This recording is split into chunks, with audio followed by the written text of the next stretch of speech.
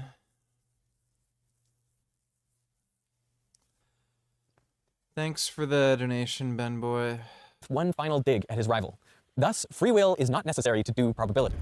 In fact, independence isn't even necessary to do probability. With this Markov chain, as it came to be known, he found a way to do probability with dependent events. This should have been a huge breakthrough, because in the real world, almost everything is dependent on something else. I mean, the weather tomorrow depends on the conditions today. How a disease spreads depends on who's infected right now, and the behavior of particles depends on the behavior of particles around them. Many of these processes could be modeled using Markov chains. Do people think it was like a mic drop moment, like, oh, Nekrasov is out, like Markov's a man, or people didn't really notice, or it was obscure, or... I feel like people didn't really notice. Like, it wasn't a really big thing. And Markov himself seemingly didn't care much about how it might be applied to practical events. He wrote, "I am concerned only with questions of pure analysis. I refer to the question of the applicability with indifference." Little did he know that this new form of probability theory would soon play a major role in one of the most important developments of the 20th century. On the morning of the 16th of July, 1945, the United States detonated the Gechet, the world's first nuclear bomb. The 6-kilogram plutonium bomb created an explosion that was equivalent to nearly 25,000 tons of TNT. This was the culmination of the top-secret Manhattan Project, a 3-year-long effort by some of the smartest people alive, including people like J. Robert Oppenheimer, John von Neumann, and a little-known mathematician named Stanislav Ulam. Even after the war ended, Ulam continued trying to figure out how neutrons behave inside a nuclear bomb. Now, a nuclear bomb works something like this. Say you have a core of uranium-235. Then when a neutron hits a U-235 nucleus, the nucleus splits, releasing energy and, crucially, 2 or 3 more neutrons. If, on average, those new neutrons go on to hit and split more than one other U-235... Bro, you mixed up counterpoints and contrapoints. Rookie mistake. Stupid nigger. Dodo is a bad influence on you, he's making you retarded. ContraPoints is the trans chick who makes high-effort video essays. Oh, ContraPoints. Sometimes she's based. Other times she's retarded. You know. Thanks for the donation, retard dumb fuck.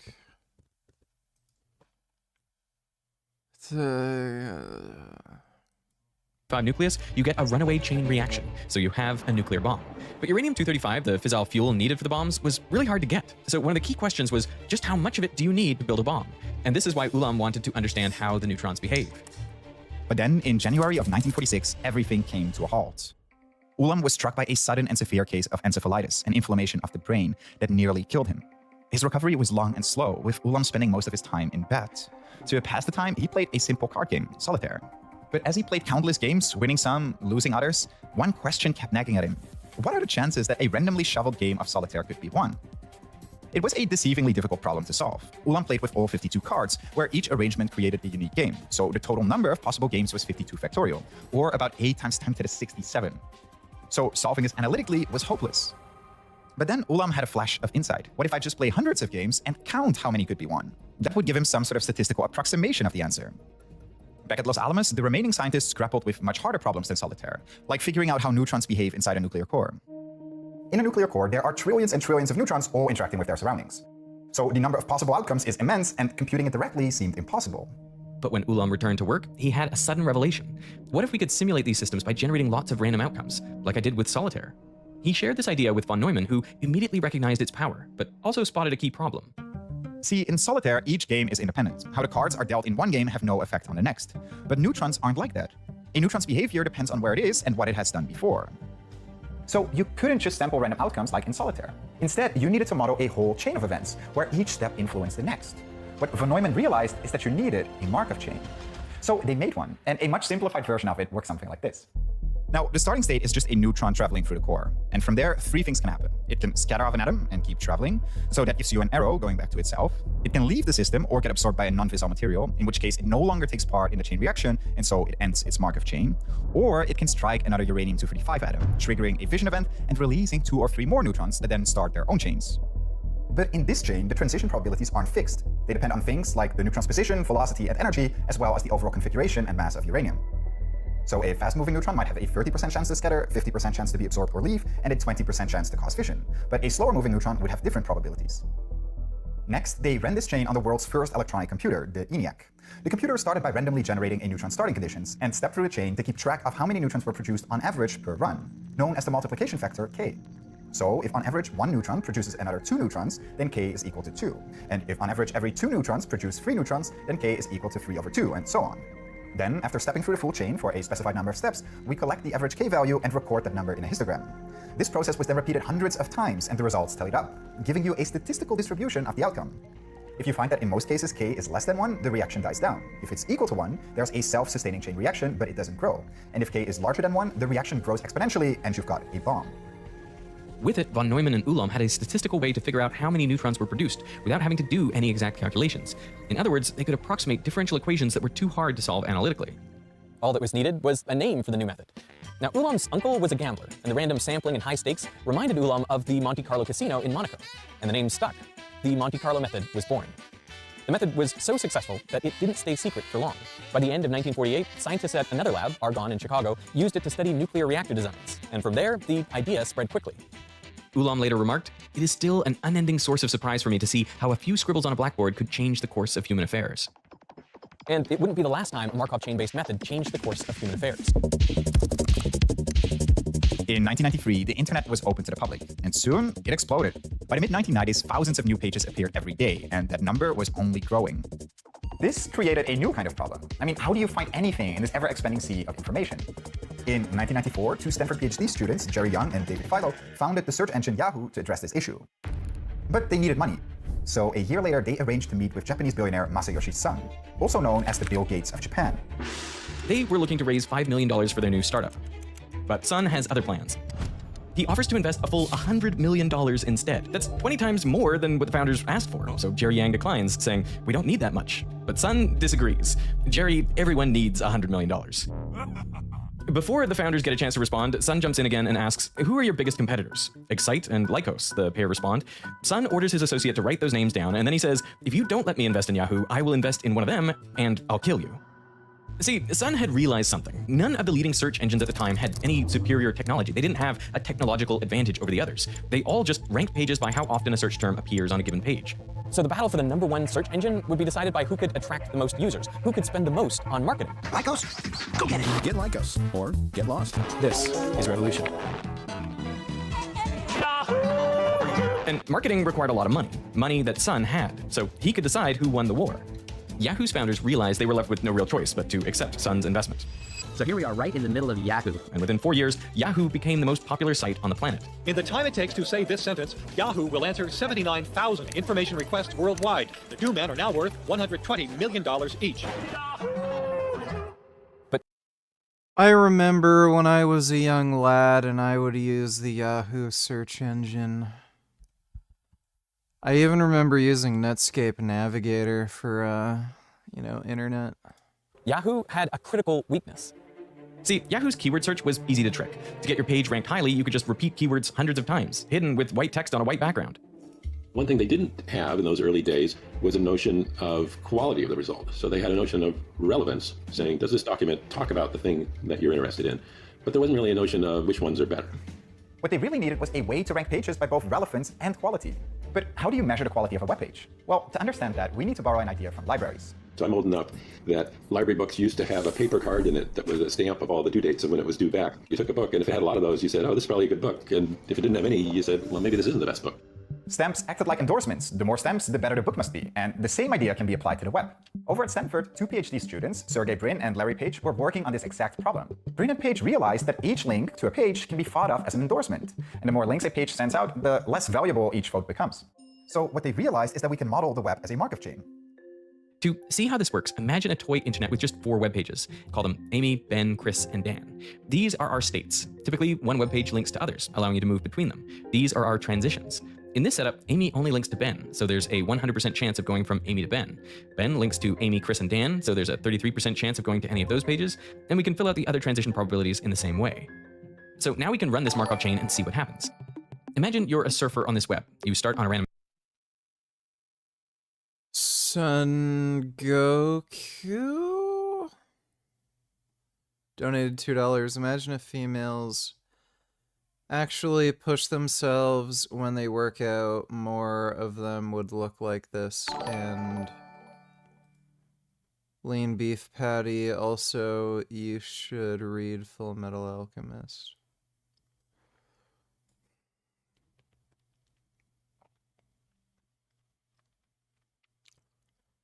Well, it does appear that she has a nice behind.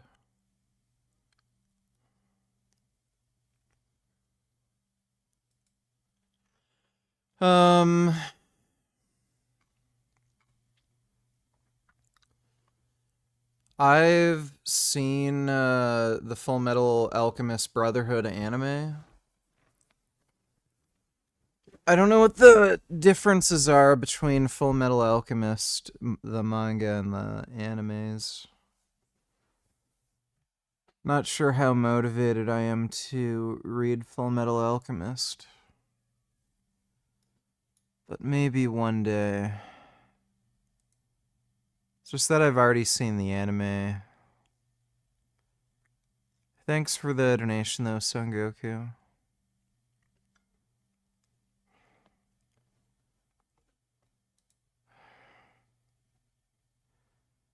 Retard fuck Dodo donated $2 and says fuck Dodo. Well, thanks for the donation, dude. Page, say Amy, and you keep running the machine and keep track of the percentage of time you spend on each page. Over time, the ratio settles, and the scores give us some measure of the relative importance of these pages. You spend the most time on Ben, so Ben is ranked first, followed by Amy, then Dan, and lastly Chris. It might seem like there's an easy way to beat the system, just make 100 pages all linking to your website, now you get 100 full votes and you'll always rank on top. But that is not the case. While during the first few steps they might make your page seem important, none of the other websites link to them, so over many steps their contributions don't matter. You might have many links, but they're not quality links, so they don't affect the algorithm. But there is still one problem though. Not all pages are connected. In networks like this one, a random server can get stuck in a loop, never reaching the rest of the web. So to fix this, we can set a rule that 85% of the time, our random server just follows a link like normal. But then for about 15% of the time, they just jump to a page at random. This damping factor makes sure that we explore all possible parts of the web without ever getting stuck. By using Markov chains, Page and Brin had built a better search engine, and they called it PageRank. Because it's talking about how pages web pages react with each other, and also because the founder's name is Larry Page, so he snuck that in. With PageRank, they got much better search results, often getting you to the site you were looking for in one go.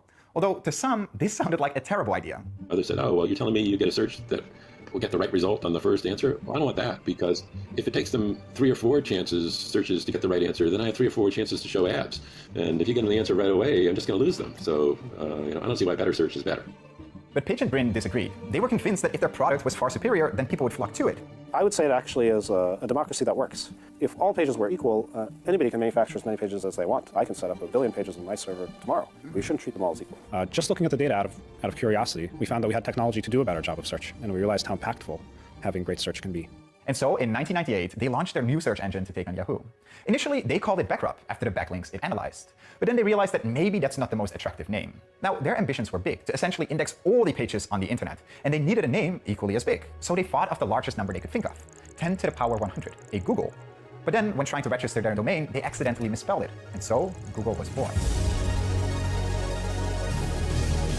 Over the next 4 years, Google overthrew Yahoo to become the most used search engine. Everyone who knows the internet almost certainly knows Google. Googling is like oxygen to teenagers. And today, Alphabet, which is Google's parent company, is worth around $2 trillion. When Google makes even the slightest change in its algorithm, it can have huge effects. Google. They're on fire, and the reason why they're on fire is because they're focused. And they're more focused than Yahoo, who does search. They're more focused than Microsoft, who does search with Bing. Yahoo has lots of traffic. They always have. They have some really great properties. But I don't think Yahoo is the go-to place, you know?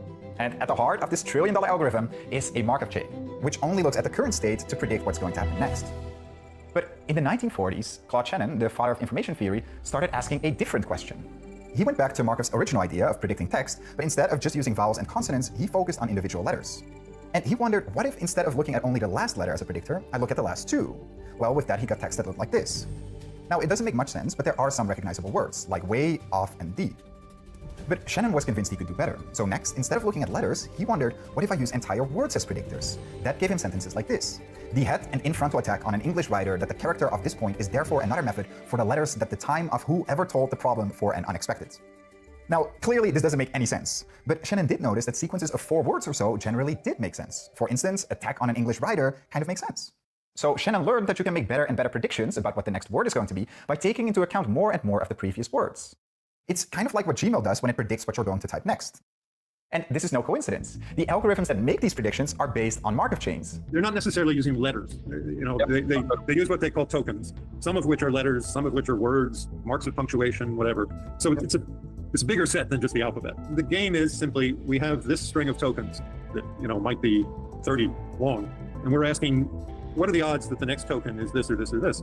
But today's large language models don't treat all those tokens equally, because unlike simple Markov chains, they also use something called attention, which tells the model what to pay attention to. So in the phrase, the structure of the cell, the model can use previous context like blood and mitochondria to know the cell most likely refers to biology rather than a prison cell, and it uses that to tune its prediction. But as large language models become more widespread, one concern is that the text they produce ends up on the internet, and that becomes training data for future models. When you start doing that, the game is very soon over. You come, in this case, to a very dull, stable state. It just says the same thing over and over and over again forever. The language models are vulnerable to this process. And any system like this, where we have a feedback loop, will become hard to model using Markov chains.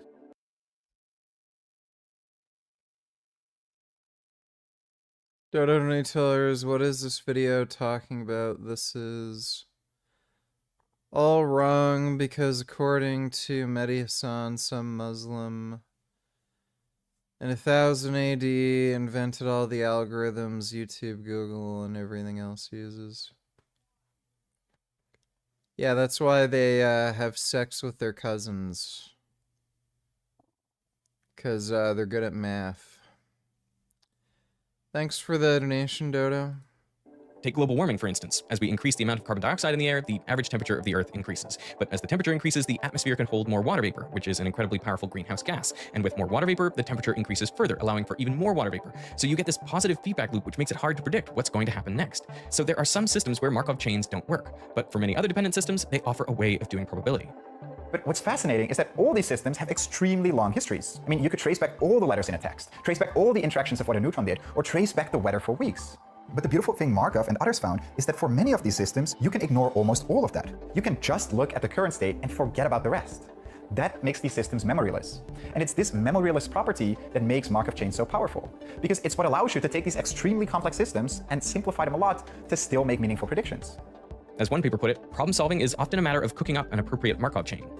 It's kind of ridiculous to me that this basic fact of mathematics would come out of a fight like that, which, really had nothing to do with it. But all the evidence suggests that it really was this determination to show up Nekrasov that led Markov to do the work. But there's one question we still haven't answered.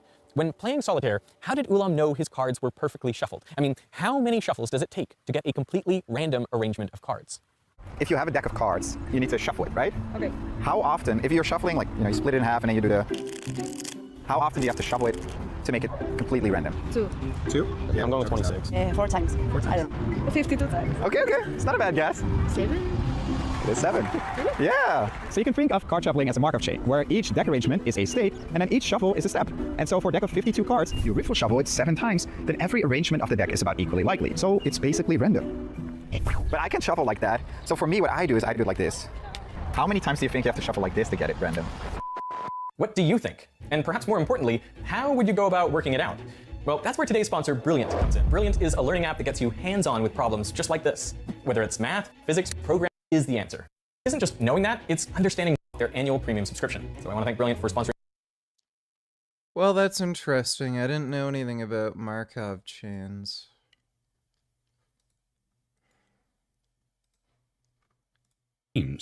We collect data, do experiments, confirm attributes and laws of the universe, but there are also unknown areas.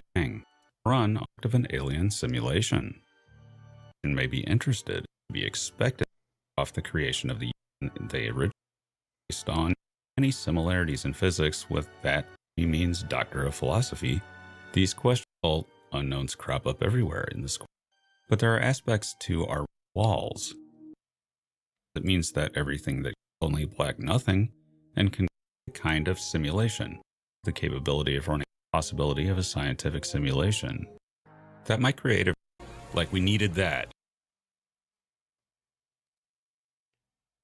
Boring.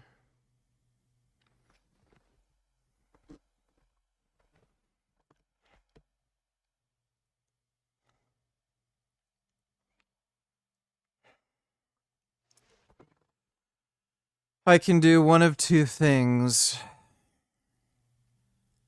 I can fall asleep on stream, or I can end the stream and fall asleep. Which would you prefer?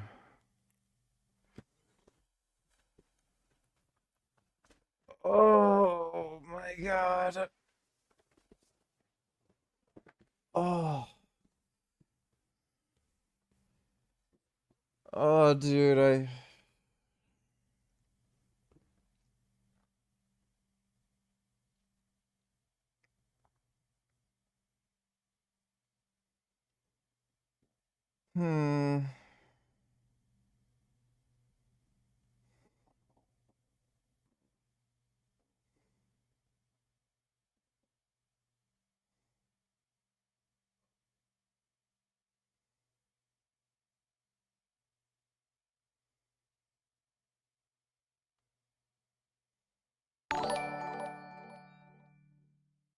I'm going to rape Dodo's little twink holes when I see him. Okay, well, thanks for the warning. Appreciate the donation, retard fuck Dodo.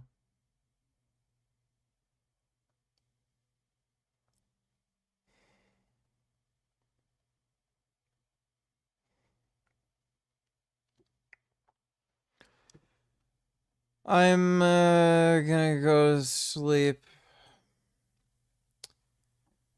I'm very tired.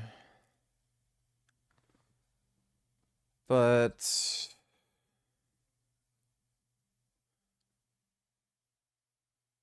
big thanks to everybody who donated on Streamlabs. Really appreciate it.